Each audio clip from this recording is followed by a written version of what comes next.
노후 자금 얼마면 충분할까? 생각보다 덜 필요합니다. 은퇴 후 도대체 얼마나 있어야 편안하게 살 수 있을까?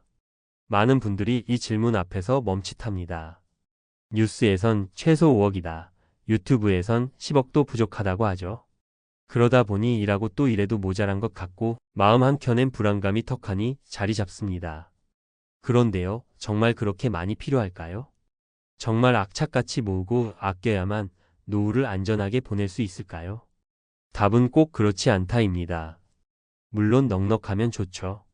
하지만 중요한 건 얼마를 모았냐 보다 어떻게 쓰고 어떻게 살 건가예요.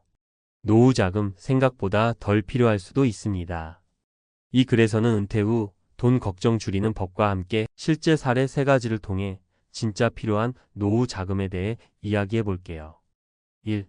돈보다 중요한 건 지출 구조. 노후에 필요한 돈을 계산할 땐 대부분 소득을 먼저 생각합니다. 하지만 진짜 중요한 건 지출 구조예요. 한 달에 500만 원이 필요하면 아무리 모아도 부족하고 200만 원으로 충분히 산다면 훨씬 자유롭고 여유롭죠. 사례 1 경기도 양평에 사는 62세 박 씨 부부의 이야기. 박 씨 부부는 은퇴 전엔 서울에서 월 600만 원 이상을 쓰던 분들이에요. 그런데 은퇴 후 양평으로 이사하면서 삶의 방식이 완전히 바뀌었죠. 전세 1억짜리 작은 주택에 살며 텃밭을 가꾸고 월 생활비는 160만 원이면 충분합니다. 오히려 지금이 더 좋다니까요. 돈 걱정 줄고 시간 많아지고 건강 좋아지고. 이게 박 씨의 말이에요. 이분은 2억 정도의 노후 자금으로 20년 이상 거뜬히 버틸 수 있습니다. 핵심은 작게 쓰며 크게 사는 법을 택한 거예요. 2. 은퇴 후에도 돈을 벌 수 있다. 많은 분들이 은퇴 후엔 소득이 완전히 끊긴다고 생각해요. 그래서 불안하죠. 하지만 요즘은 은퇴 후에도 충분히 소득 활동이 가능합니다. 유튜브, 강의 파트타임, 텃밭 수익, 작게는 중고 거래나 재능 공유까지. 자기만의 리듬으로 적당히 일하면 돈도 벌고 삶의 활력도 생깁니다. 사례 2 은퇴 후 작은 공방을 연 59세 김 씨. 김 씨는 대기업을 퇴직하고 취미 삼아 목공 공방이나 해볼까 시작했대요. 처음엔 지출이 많았지만 지금은 월 80만 원 정도의 수익이 나요. 혼자 사는 김 씨는 생활비야 120만 원이면 충분해요. 공방에서 버는 돈으로 거의 다 충당됩니다. 라며 웃으셨죠. 중요한 건 은퇴 무소득의 시대는 지났다는 점이에요. 노후에 필요한 돈이 줄어드는 가장 큰 이유, 바로 이런 적당한 소득이 가능해졌기 때문입니다. 3. 돈 안 쓰는 재미를 알게 되면 달라진다. 은퇴 전엔 돈 써야 행복하다는 생각이 많습니다. 좋은 옷, 좋은 차, 외식, 여행. 근데 막상 은퇴하고 나면 돈보다 시간과 건강이 훨씬 소중해집니다. 그 시기에 알맞은 소소한 행복을 누릴 줄 알면 자연스럽게 돈이 덜 들어가는 삶이 시작돼요. 여행도 성수기 피해서 가까운 국내로. 운동도 헬스장 대신 걷기, 유튜브 홈트로. 이런 게 익숙해지면 지출은 절로 줄어들죠. 사례 3 65세 여성 이 씨의 소소한 행복 루틴. 이 씨는 매일 새벽 6시엔 공원에서 1시간 걷고 오후엔 도서관에서 책 읽고 저녁엔 혼자 요가 동영상 따라합니다. 지인들과는 가끔 도시락 들고 나들이. 예전엔 한 달에 300은 썼는데 지금은 130이면 여유 있어요. 이 씨는 말합니다. 돈으로 시간을 사던 시절은 지나갔고 지금은 시간이 돈보다 귀한 시기예요. 결국 돈 덜 쓰는 습관을 갖게 되면 노후 자금도 그만큼 덜 필요해집니다. 결론 얼마나 필요한가 보다 어떻게 살 것인가. 노후 자금에 대한 정답은 사람마다 다릅니다. 하지만 공통된 진리는 하나 있어요. 얼마가 필요하냐? 보다 어떻게 살 거냐? 를 먼저 정해야 한다는 것. 지출 구조를 바꾸고 은퇴 후에도 적당히 일하고 소소한 행복에 익숙해진다면 생각보다 훨씬 적은 돈으로도 충분히 살 수 있습니다. 악착같이 살 필요 없습니다. 당신이 원하는 라이프 스타일을 먼저 그려보세요. 그 삶을 유지하는 데 필요한 최소한의 돈, 그게 바로 당신에게 필요한 노후 자금입니다. 왜 우리는 노후엔 돈이 많이 필요하다고 착각하게 되었을까? 마이너스 뇌과학과 행동경제학으로 풀어보는 은퇴 불안의 정체. 생각해 보세요. 노후에는 10억은 있어야 해. 병원비, 자식 도와주고 여유롭게 살려면 수억은 기본이지. 이런 말 어디서 들어보셨죠? 뉴스, 유튜브, 금융 광고, 주변 사람들까지. 우리는 매일같이 불안을 학습하고 있어요. 그 결과 실제로는 그렇게까지 필요하지 않음에도 노후 파산이라는 단어만 들어도 덜컥 겁이 납니다. 그런데 이건 단순히 정보의 문제가 아닙니다. 우리 뇌의 작동 방식, 그리고 사회적 환경이 만든 착각이에요. 1. 뇌는 손실을 과도하게 두려워한다. 손실 회피 이론로스 어버전. 행동경제학자 데니얼 카너먼 데니얼 KAHNEMAN 교수의 연구에 따르면 사람은 이익을 얻는 기쁨보다 손실을 피하려는 본능이 훨씬 더 강합니다. 이를 손실 회피로스 어버전라고 해요. 예를 들어 100만 원을 벌 수 있다는 기쁨보다 100만 원을 잃을 수 있다는 공포가 우리 행동에 훨씬 더 강한 영향을 미친다는 거죠. 이 원리는 은퇴 준비에서도 그대로 작동합니다. 노후에 돈이 부족하면 어떻게 하지? 병원비, 간병비, 예상 못한 지출이 생기면 어떡하지? 이런 생각은 우리의 뇌가 자동으로 만들어내는 불안 회피 시스템의 반응이에요. 하지만 대부분의 두려움은 극단적인 예외 상황을 전제로 하며 실제 통계와는 차이가 큽니다. 2. 미디어가 만든 노후 공포 마케팅. 이제는 거의 모든 금융상품 광고에 등장하는 말이 있죠. 100세 시대에 30년 노후 준비 안 하시면 큰일 납니다. 이 문구는 진실일까요? 부분적으로는 맞습니다. 수명이 길어지고 있죠. 하지만 질병으로 활동이 제한되는 기간 이후 병기간은 OECD 통계 기준 평균 1012년 정도로 그 외의 시간은 대부분 평범한 일상입니다. 게다가 100세까지 사는 사람은 점점 늘고 있지만 모든 사람이 100세까지 건강하게 지내는 건 아니에요. 즉, 무조건 30년치 생활비 전체를 미리 준비해야 한다는 생각은 현실과 맞지 않거나 과도한 공포에 기반한 계산일 수 있습니다. 3.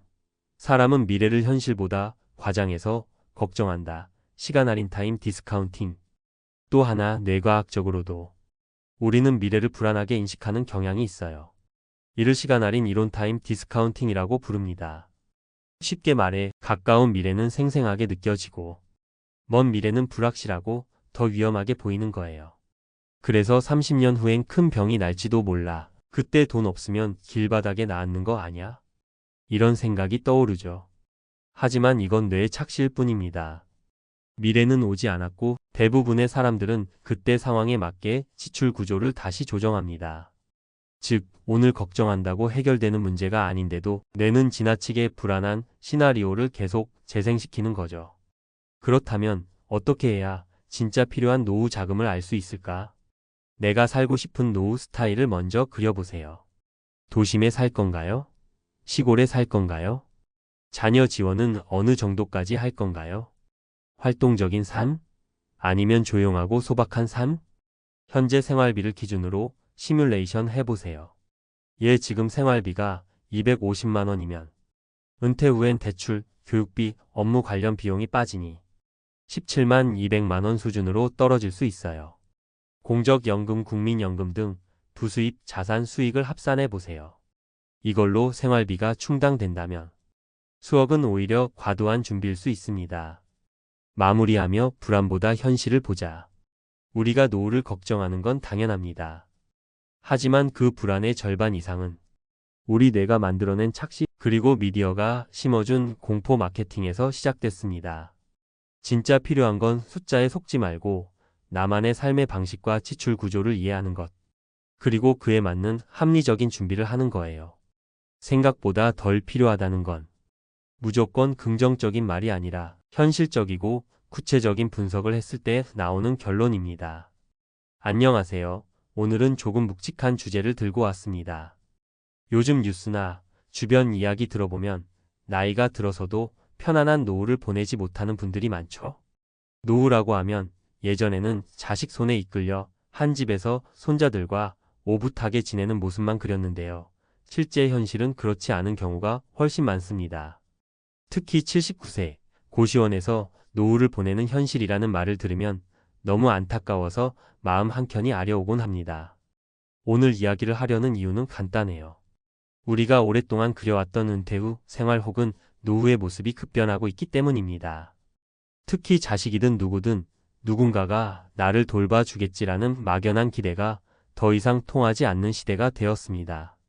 이제는 자식도 각자 삶이 바쁘고 독립을 해도 부모님을 잘 돌볼 수 있는 여력이 없는 경우가 많습니다.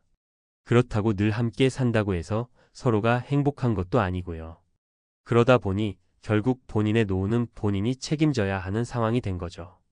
그리고 삶의 질을 지킬 수 있는 준비, 예를 들면 경제력, 건강, 사회적 관계 등 전반적인 노후 설계가 제대로 되어 있지 않다면 최악의 경우 고시원과 같은 좁은 공간에서 홀로 지내야 할 수도 있습니다. 실제로 고시원에 거주하는 노인분들이 생각보다 많다는 소식 한 번쯤 들어보셨을 거예요. 그래서 자식 독립이 정답이라는 이야기를 합니다. 이 말이 조금 역설적으로 들릴 수도 있어요. 어차피 자식들이 내 노후를 책임져 주지 않으니 차라리 내가 먼저 자식을 독립시켜서 내 삶도 지키고 아이들도 각자 길을 찾게 해주자는 의미쯤으로 이해해 주시면 좋겠습니다. 노후가 되어서도 자식에게 얽매여 감정적으로나 경제적으로 더 힘들어지는 경우가 적지 않거든요.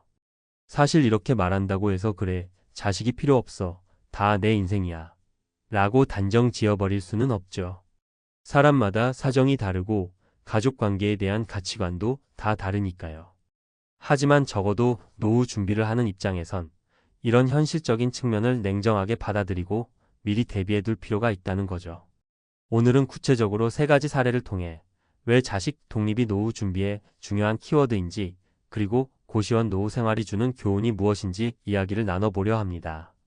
나중에 내 자식이 어떻게든 해주겠지라는 마음에서 벗어나 스스로의 미래를 더 탄탄하게 준비하는데 조금이나마 도움이 되었으면 좋겠습니다.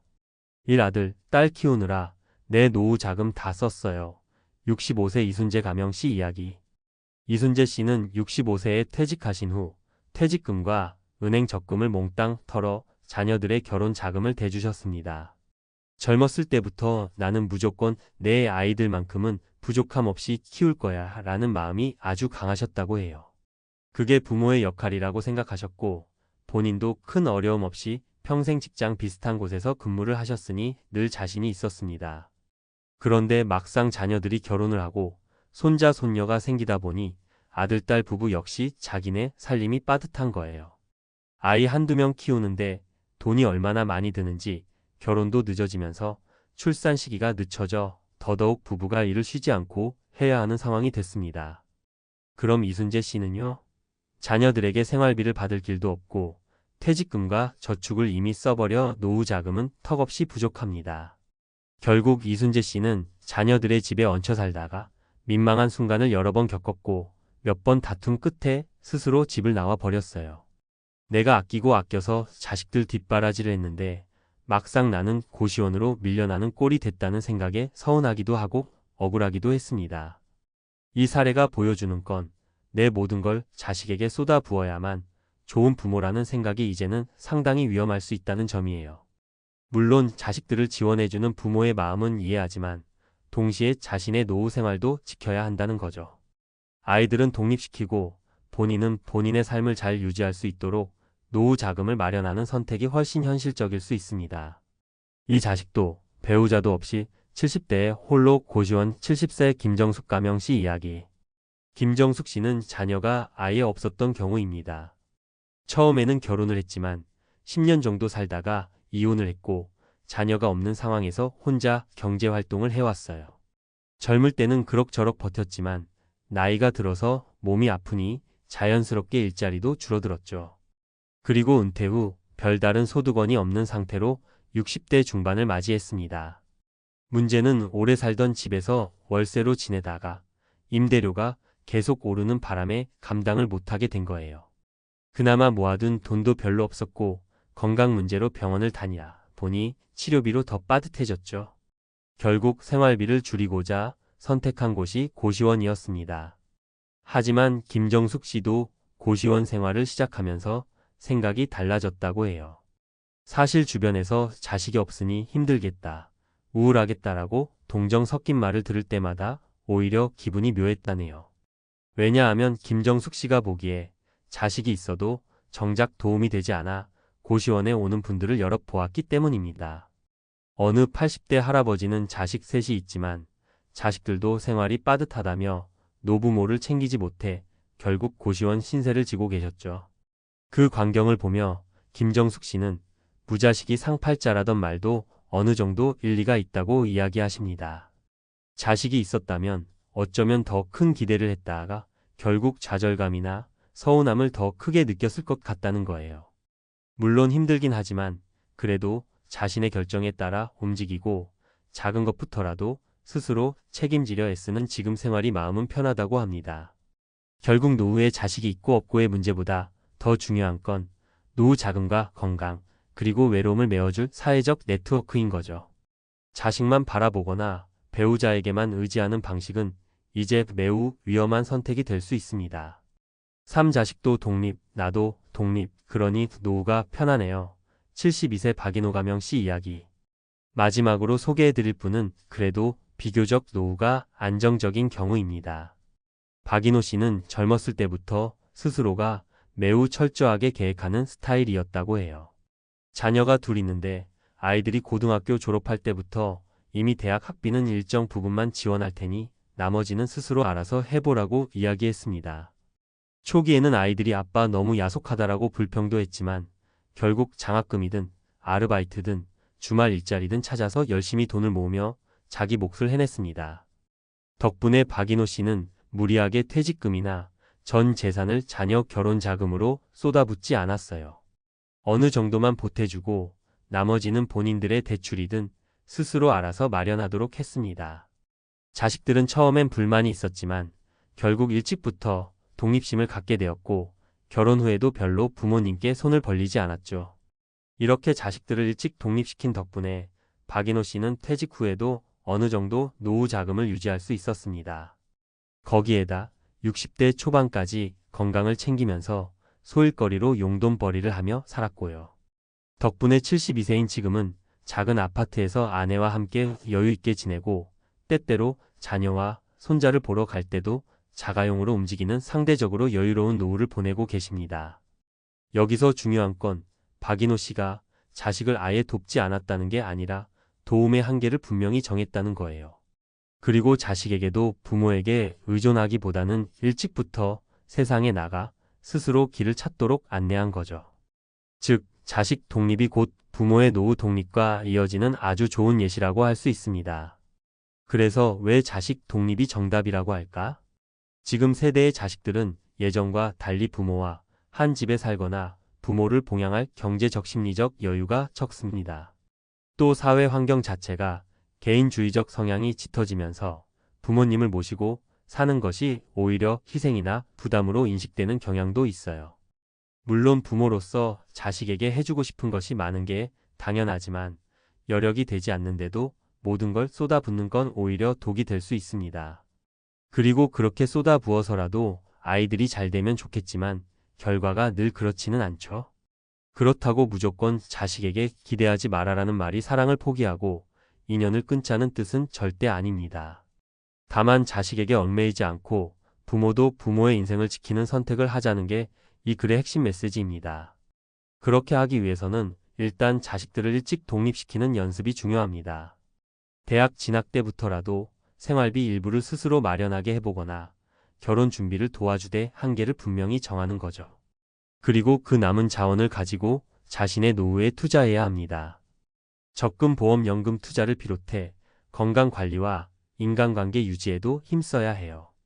또 한 가지, 우리나라에서 점점 늘어나고 있는 은퇴 후 재취업이나 소규모 창업도 잘 살펴볼 필요가 있습니다.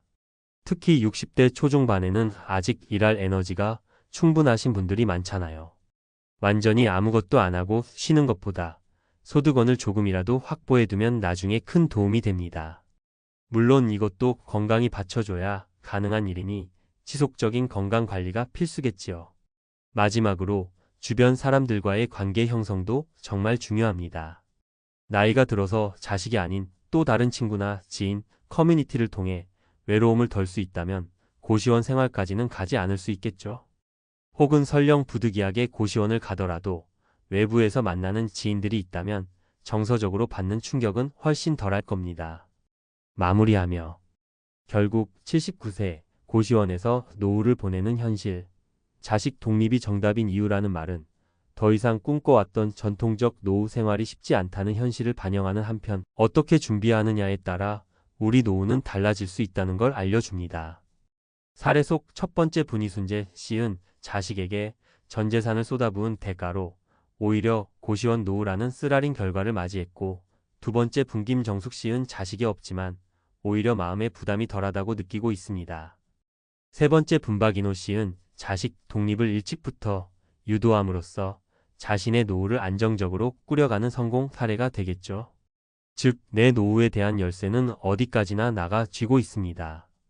부모로서 해줄 수 있는 건 최대한 하되 그 선을 지키고 자식을 독립적으로 성장시키는 것이 곧 부모의 노후를 안정시켜주는 길이 됩니다. 특히 자녀들이 내가 직접 벌고 내 삶을 내 힘으로 꾸려나간다는 마음가짐을 어릴 때부터 익히면 부모로부터 정신적으로나 경제적으로나 일찍 독립할 수 있게 되죠. 무자식이 상팔자다라는 한탄 섞인 말이 자주 들리는 요즘, 이 말을 그저 비관적이고 냉소적인 표현으로만 들을 것이 아니라 자식에게 의존하지 않고도 살아갈 수 있는 준비를 해두어야겠다라는 현실 인식으로 발전시킬 필요가 있습니다. 실제로 자식이 있어도 제대로 서로를 돌볼 여력이 되지 않는 세상이니까요. 언제 어떻게 변화할지 모르는 사회에서 우리가 할 수 있는 가장 확실한 대비는 내 노후를 내 힘으로 지켜낼 준비를 차근차근 해나가는 것입니다. 가족에게 의지하든 스스로 홀로 쏘기를 하든 선택은 자유지만 미리 대비를 하지 않으면 결국 더 힘든 노후를 맞이하게 됩니다. 이제 우리 모두 고시원 노후가 남의 일만은 아니라는 사실을 받아들이고 지금 당장 작은 것부터라도 실천해보면 어떨까요? 자식도 살리고 나도 살리는 길은 자식 독립에서부터 시작된다고 해도 과언이 아니니까요. 조금씩 준비해 나간다면 분명 후회 없는 노후를 보낼 수 있으리라 믿습니다. 50대, 60대에 접어들며 누구나 한 번쯤은 고민합니다. 은퇴 후 나는 어떻게 살아갈까? 평생 일만 하며 달려왔는데 정작 일을 떠나면 막막한 현실이 기다리고 있을 뿐입니다. 적금 통장 숫자만 바라보며 이걸로 충분할까? 고민하는 당신. 하지만 진짜 문제는 돈이 아니라 그 이후의 삶을 어떻게 설계하느냐는 것입니다. 돈이 행복을 보장하지 못한다는 사실, 이제 우리 모두 인정해야 할 때가 왔습니다. 은퇴 전쟁에서 살아남는 비밀은 돈이 아닌 삶의 설계. 50대와 60대는 인생의 전환점입니다. 은퇴를 준비하는 이 시점에 많은 분이 돈에 대한 고민을 합니다. 은퇴 후 얼마가 있어야 할까? 이 돈으로 노후가 가능할까? 하지만 중요한 건 돈만으로 행복한 은퇴를 살 수 없다는 사실입니다. 여기서는 은퇴 후 돈이 아닌 삶의 설계가 얼마나 중요한지 이야기해 보겠습니다. 1. 돈은 도구일 뿐 행복의 본질은 가치 있는 시간. 첫 번째 사례는 60대 초반에 은퇴한 김민수 가명 씨입니다. 김 씨는 평생 대기업에서 일하며 꽤 괜찮은 연금을 받게 됐습니다. 하지만 막상 은퇴하고 나니 매일 아침 뭘 해야 할지 몰라 방황했습니다. 친구들과 골프나 등산을 하며 시간을 보내봤지만 점점 공허함이 몰려왔습니다. 돈은 충분했지만 삶의 의미를 찾지 못한 거죠. 결국 김 씨는 지역 도서관에서 자원봉사를 시작하며 새로운 즐거움을 찾았습니다. 그곳에서 아이들에게 책을 읽어주고 강의를 준비하면서 돈보다 중요한 건 내가 하루를 어떻게 보내느냐는 거였다고 말합니다. 김 씨의 경험은 돈이 삶의 목표가 아니라 도구에 불과하며 은퇴 후의 행복은 어떻게 살아갈 것인가에 달려있음을 보여줍니다. 2. 사람은 돈보다 더 중요한 자산. 두 번째 사례는 58세에 조기 퇴직한 박정희 가명 씨의 이야기입니다. 퇴직 후 그는 가족과 시간을 보내겠다며 집에 머물기 시작했습니다. 그런데 막상 가족들은 각자 바빴고 자신은 점점 외로워졌습니다. 친구들도 하나둘 멀어지고 결국 그는 혼자가 되었습니다. 그때 박 씨는 오래된 취미였던 사진을 다시 시작했습니다. 동호회에 가입해 비슷한 관심사를 가진 사람들과 교류하며 새로운 친구를 사귀었고 동호회 활동으로 전시회도 열게 되었습니다. 박 씨는 돈만 바라보고 살았다면 지금처럼 풍요로운 인간관계를 누리지 못했을 것이라며 은퇴 후 진정한 행복은 주변 사람들과의 관계에서 온다고 강조합니다. 3. 은퇴 후에도 성장하는 삶이 필요하다.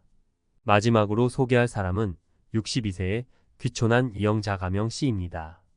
이 씨는 도시에서의 바쁜 생활을 뒤로하고 자연과 함께하는 삶을 꿈꾸며 시골로 내려갔습니다. 하지만 초반에는 농사도 익숙지 않고 이웃과의 교류도 어려워 적응하기 힘들었습니다. 이 씨는 자신의 한계를 극복하기 위해 지역 농업 교육 프로그램에 등록했습니다. 새로운 기술을 배우고 지역 축제에도 참여하며 차츰 마을에 녹아들었습니다. 현재는 직접 재배한 작물을 지역 시장에 내놓으며 경제적 수익도 올리고 보람도 느끼고 있습니다. 이 씨는 새로운 도전을 멈추지 않는 것이 내 인생에 생기를 불어넣었다고 말합니다. 은퇴 후에도 끊임없이 배우고 성장하려는 마음가짐이 중요하다는 걸 보여주는 사례입니다. 돈보다 중요한 은퇴 설계의 핵심 요소. 위 세 가지 사례에서 보듯이 은퇴 후 진정한 행복을 위해 중요한 것은 돈이 아니라 삶을 채울 가치 있는 시간, 사람들과의 관계, 그리고 끊임없는 성장입니다. 돈은 도구일 뿐 그것만으로는 공허함을 채울 수 없습니다. 그렇다면 어떻게 준비해야 할까요? 삶의 목표를 정하라. 은퇴 후 하고 싶은 활동이나 목표를 미리 정해보세요. 여행, 봉사활동, 배움 등 자신만의 목적이 있어야 공허함에서 벗어날 수 있습니다. 사람들과의 관계를 소중히 하라. 친구, 가족, 지역사회와의 관계는 은퇴 후에도 삶을 풍요롭게 만들어줍니다. 인간관계가 돈보다 더 중요한 자산임을 잊지 마세요. 배우고 성장하라. 나이가 들어도 새로운 것을 배우고 성장하려는 마음이 필요합니다. 이것이야말로 은퇴 후에도 활기찬 삶을 살 수 있는 비결입니다. 은퇴 후 진짜 필요한 건 돈이 아닌 삶의 구조입니다. 50대, 60대의 은퇴를 앞두고 많은 사람들이 가장 먼저 떠올리는 건 돈입니다. 얼마를 모아야 충분할까? 지금 가지고 있는 자산으로 과연 노후가 가능할까? 하지만 이 질문만으로는 부족합니다. 진짜 중요한 건 돈이 아니라 돈으로 무엇을 할 것인지, 그 이후의 삶을 어떻게 채울 것인지에 대한 구체적인 계획입니다. 오늘은 이를 깊이 들여다보며 전문가 관점에서 은퇴 설계의 핵심을 이야기해 보겠습니다. 1. 돈은 중요한 도구일 뿐 목표가 될 수 없습니다. 돈은 은퇴 생활에서 분명 중요한 도구입니다. 하지만 도구는 도구일 뿐 그것 자체가 삶의 목표가 될 순 없습니다. 많은 은퇴자가 저지르는 첫 번째 실수는 돈만 있으면 행복할 거라는 착각입니다. 하지만 현실은 다릅니다. 예를 들어볼까요? 직장 생활 내내 목돈만 모으던 어씨는 은퇴 후 막상 시간과 자유를 얻었지만 하루하루가 지루했습니다. 경제적 안정은 있었지만 삶의 의미가 없으니 공허함이 찾아온 거죠. 결국 그는 몇 년을 방황하다가 뒤늦게 봉사활동과 취미생활을 시작하며 삶의 의미를 되찾았습니다. 전문가 팁: 은퇴 전 돈에만 집중하지 말고 그 돈을 활용해 어떤 삶을 만들지 계획하세요. 예산은 도구일 뿐 목표는 당신의 삶입니다. 2. 관계는 은퇴 후 가장 중요한 자산. 두 번째로 기억해야 할 건 사람입니다. 은퇴 후 가장 흔히 겪는 문제 중 하나는 고립입니다. 직장에서는 매일 수십 명과 교류하며 살아가지만 은퇴 후에는 인간관계가 급격히 줄어듭니다. 이런 변화는 외로움으로 이어지고 이는 건강에까지 악영향을 미칩니다. B씨의 사례를 들어보겠습니다. 그는 30년간 대기업에서 근무하며 동료와의 관계는 잘 유지했지만 은퇴 후에는 가족과도 거리감이 생겼습니다. 친구도 하나둘 떠나고 결국 그는 자신이 혼자라는 현실에 직면했습니다. 이를 극복하기 위해 B씨는 과감히 지역 커뮤니티에 참여해 사람들과 소통하기 시작했습니다. 지금은 그곳에서 함께 요리하고 운동하며 새로운 삶을 즐기고 있습니다. 전문가 팁: 은퇴 전부터 관계를 넓히고 유지하려는 노력이 필요합니다. 가족, 친구, 지역사회와의 관계를 소중히 하세요. 당신을 지탱해줄 가장 강력한 힘은 돈이 아니라 바로 사람입니다. 3. 새로운 도전과 배움이 삶을 풍요롭게 합니다. 마지막으로 은퇴 후에도 배움과 성장은 끝나지 않아야 합니다.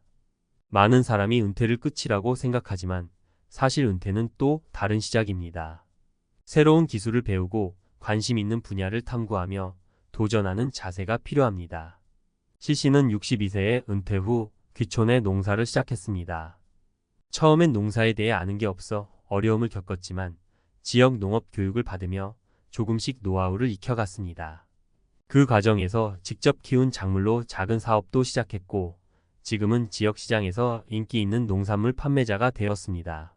C씨는 새로운 걸 배우는 건 나이가 문제가 아니라 의지의 문제였다고 말합니다. 전문가, 팁 나이에 상관없이 새로운 배움에 도전하세요. 이는 삶의 활력을 불어넣고 은퇴 후에도 자신감을 유지하는 데 큰 도움이 됩니다. 전문가의 제안 은퇴 후 삶을 설계하는 구체적인 방법. 1. 삶의 목표를 구체화하라. 은퇴 후 하고 싶은 일들을 리스트로 작성해 보세요.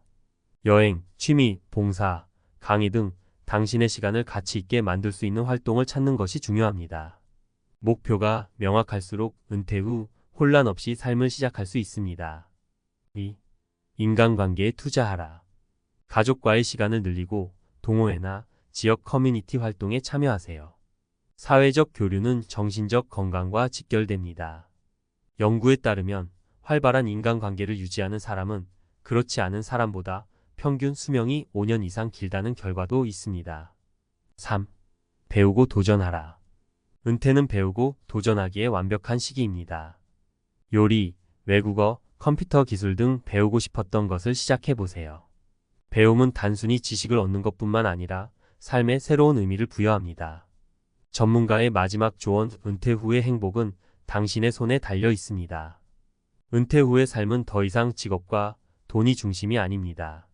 중요한 건 어떻게 살 것인가에 대한 구체적인 설계입니다.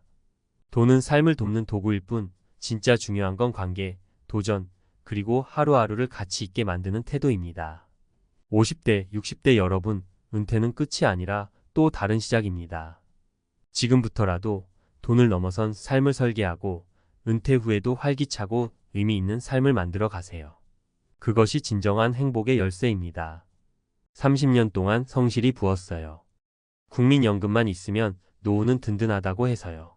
그런데 막상 받아보니 이게 전부인가 싶었습니다. 많은 분들이 은퇴 후 노후 생활의 기반을 국민연금에 기대고 있습니다. 실제로 매달 꼬박꼬박 연금 보험료를 내며 노후는 문제없다고 믿고 살아온 사람들이죠. 하지만 현실은 그리 녹록지 않습니다. 20년, 30년을 성실하게 납부했는데도 정작 은퇴 후 받아보니 이걸로는 도저히 살 수 없다는 절망감이 밀려옵니다. 특히 요즘같이 물가가 치솟고 고정 지출이 많은 시대에는 연금만으로 생활을 감당하기 어렵습니다. 연금만 믿고 준비를 안 했더니 막상 은퇴하고 나서야 진짜 문제가 뭔지 보이더라는 이야기는 이제 더 이상 예외가 아닙니다. 이 글에서는 은퇴 후 연금 수령의 현실을 3가지 실제 사례를 통해 풀어내고 왜 연금만으로는 부족한지 어떤 점을 미리 준비해야 하는지를 현실적인 시선으로 짚어보겠습니다. 본론 국민연금 노후 안정이라는 믿음의 오해. 1. 연금 수령액의 착시. 국민연금공단의 통계에 따르면 2024년 기준 평균 수령액은 약 월 62만 원입니다. 물론 오래 부은 사람일수록 수령액이 높지만 대다수 국민의 실제 수령액은 이보다도 낮습니다. 왜 이런 일이 벌어질까요? 중간에 납입이 끊긴 기간이 있었거나 사업자 등록 후 소득을 줄여 신고했거나 가입 기간이 10년 이상이지만 20년은 안 되는 경우 등 이런 다양한 이유로 실제 수령액은 생각보다 훨씬 적다는 현실을 마주하게 됩니다. 또 하나의 문제는 물가 상승률을 반영하지 못한다는 점입니다. 연금은 매년 소폭 인상되지만 실제 생활비의 상승 속도를 따라가지 못합니다.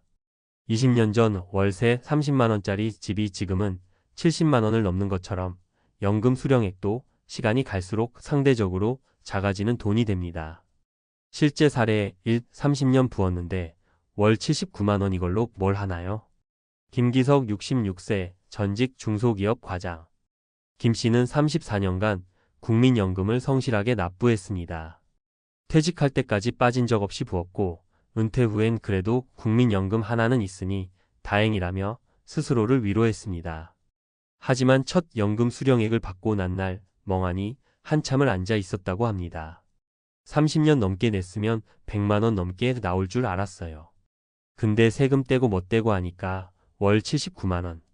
한 달 생활비에 반도 안 되는 돈이죠. 김 씨 부부의 생활비는 월 180만 원. 연금으로는 절반도 감당이 안 됐고 결국 68세가 된 지금 김 씨는 새벽마다 신문을 배달하고 있습니다. 실제 사례 20년만 넘기면 된다고 해서 지금은 하루 한 끼만 먹어요. 정미정 64세 전직 마트 캐셔. 정 씨는 마트에서 15년간 일했습니다. 회사에서 국민연금을 자동으로 내주니 퇴직 후 65세부터 연금을 받는다고만 생각했죠. 문제는 가입 기간. 총 11년 3개월만 부었기 때문에 정 씨의 수령액은 고작 월 35만 원. 정부 보조금을 포함해도 50만 원이 채 되지 않습니다. 그동안 가족 부양하느라 제 이름으로 된 재산도 없고 별도 준비도 못했어요. 연금 타면서 하루 2끼 먹다 이제는 한 끼만 먹어요. 정 씨는 요즘 정부의 기초생활 수급 신청을 고민하고 있습니다. 국민연금만 믿지 말았어야 했어요 라는 말이 절절합니다. 실제 사례 3 공무원이면 괜찮을 줄 알았는데 송영호 70세 전직 교육청 공무원. 송 씨는 33년간 공무원으로 근무했습니다. 퇴직 후 공무원 연금을 수령 중이며 수령액은 월 180만 원. 다른 직장인보다 많은 액수지만 문제는 은퇴 후 늘어난 지출이었습니다. 병원비가 매달 40만 원 넘게 나가고 손주들 도와주느라 매달 50만 원씩 줘요. 남는 게 없어요. 송 씨는 최근 자녀들에게 월세로 전세 자금을 일부 돌려달라고 부탁했습니다. 공무원인데 왜 돈 걱정을 하느냐는 소리를 많이 들었지만 실제 은퇴 생활은 말 그대로 계산이 어긋난 삶이었습니다. 결론 국민연금만 믿었다가 후회하지 않으려면 위 사례들은 특별한 상황이 아닙니다. 지금도 수많은 5060대가 연금만 있으면 된다는 생각으로 은퇴 준비를 마쳤다고 믿고 있지만 정작 수령 시점이 되면 이 정도밖에 안 되나? 하는 충격을 받습니다. 그렇다면 어떻게 해야 할까요? 은퇴 전 반드시 점검해야 할 3가지 포인트. 연금 예상 수령액 확인하기. 국민연금공단 홈페이지나 앱에서 예상 수령액을 미리 조회하세요. 내가 기대하는 생활 수준과의 차이를 체크해 부족한 부분을 파악해야 합니다. 추가 소득 포트폴리오 구성. 연금만으로는 부족합니다. 퇴직 전 소득 파이프라인 부동산 임대, 배달, 재능 플랫폼, 온라인 판매 등을 미리 만들어두는 게 중요합니다. 지출 계획의 구체화. 은퇴 후 고정 지출이 무엇인지 정확히 정리하고 건강보험료나 병원비 등 예상치 못한 지출도 미리 시뮬레이션해 봐야 합니다. 매지며 연금은 기본일 뿐 전부가 아니다. 연금은 노후의 한 축일 뿐입니다. 국민연금이 노후 보장의 중심이라기보다는 안전망 정도로 여겨야 현실적입니다. 더 늦기 전에 점검하고 준비해야 합니다. 연금 수령의 날이 눈물의 날이 아닌 안도의 날이 되기 위해서 말입니다. 제목 국민연금, 정말 노후를 책임질 수 있을까? 서론 30년을 납입했는데 왜 노후가 불안할까? 많은 국민들이 국민연금을 노후의 주 수입원으로 기대하고 있습니다. 특히 30년 이상 부으면 월 100만 원 넘게 나온다. 공무원은 연금으로 여유 있게 산다는 일반적인 인식이 있습니다. 그러나 실제 연금 수령자의 삶은 상당히 다른 양상을 보이고 있습니다. 이번 글에서는 국민연금 및 퇴직연금 수급자의 실제 사례를 바탕으로 연금 제도의 한계와 그로 인한 노후 생활의 불안을 구조적으로 분석합니다. 1. 국민연금의 구조와 수령액 현실. 국민연금 평균 수령액은 얼마나 될까? 국민연금공단 통계 2024년 기준에 따르면 평균 수령액 약 62만 원월, 20년 이상 가입자 평균 약 8,090만 원월, 10년 19년 가입자 평균 3,040만 원월, 즉 30년 이상 가입한 사람도 평균적으로 월 100만 원을 넘기기 어렵습니다. 가입 기간이 짧거나 소득이 낮은 계층은 이보다 훨씬 적은 금액을 받게 됩니다. 왜 이렇게 수령액이 적은가? 소득 신고의 비일관성, 자영업자나 프리랜서의 경우 소득을 낮게 신고하거나 납입을 중단하는 경우가 많습니다. 이는 보험료 자체가 적게 책정되어 수령액에 직접적인 영향을 미칩니다. 보험료율의 한계 국민연금은 소득의 9%를 기준으로 산정되며 이 중 절반 4.5%만 개인이 부담합니다. 구조적으로 높은 연금이 나올 수 없는 설계입니다. 물가 대비 상승률 부족 연금은 매년 소폭 인상되지만 물가 상승률을 따라가지 못하는 경우가 많습니다.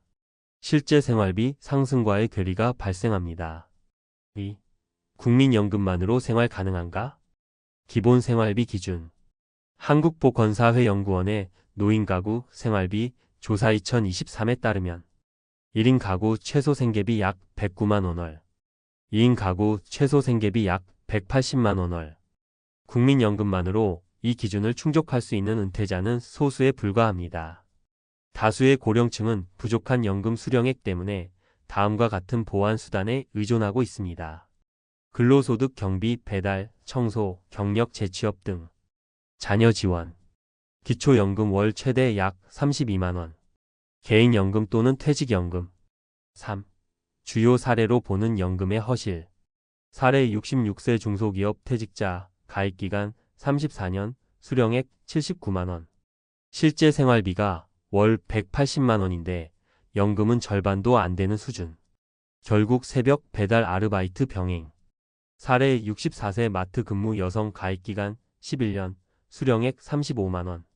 연금 수령 조건은 충족했지만 금액이 매우 낮아 식비를 줄이며 생계 유지.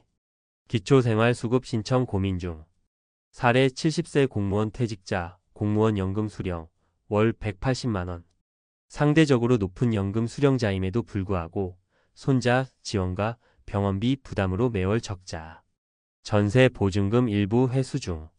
이처럼 연금 수령 금액이 절대적 안정성을 보장하지 않는다는 사실은 통계와 사례 모두에서 공통적으로 나타납니다. 4. 국민연금 외에 무엇을 준비해야 하는가? 1. 사적연금, 개인연금, 연금저축, IRP 등. 소득공제, 세액공제를 활용한 연금저축 IRP 활용은 필수적입니다. 다만 연금저축도 충분한 기간 1520년 이상을 확보해야 의미 있는 수령액이 나옵니다. 2. 근로소득의 연장. 60대 이후에도 노동을 지속할 수 있는 능력과 경로 확보는 현실적으로 매우 중요합니다. 은퇴 전 본인의 경험을 활용한 2차 직업 설계가 필요합니다. 3. 주거 안정 전략. 전세자가 여부에 따라 노후의 지출 구조가 크게 달라집니다. 가능한 한 노후 주거비를 최소화할 수 있는 구조로 미리 조정해야 합니다. 5. 전문가 재원 은퇴 설계의 3원칙. 항목 점검 내용. 1. 예측 국민연금 수령액, 사전 조회 및 생활비 시뮬레이션. 2. 보완퇴직연금, 개인연금, 주거안정 등 구조적 보완. 3. 전환은퇴 후 재취업, 파트타임, 재능 기반 소득 전환 계획. 결론 연금은 기본, 노후 준비는 복합 설계. 국민연금은 노후 소득의 최소한을 보장하는 사회적 안전망이지 완전한 노후 소득 대안은 아닙니다. 20년, 30년 부어도 이게 전부인가?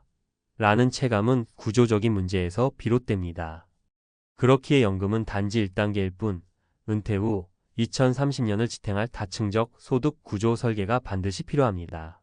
지금 이 순간부터라도 연금 외 노후소득원에 대한 구체적인 전략을 세우고 실행에 옮기는 것이 가장 현실적인 대비책입니다.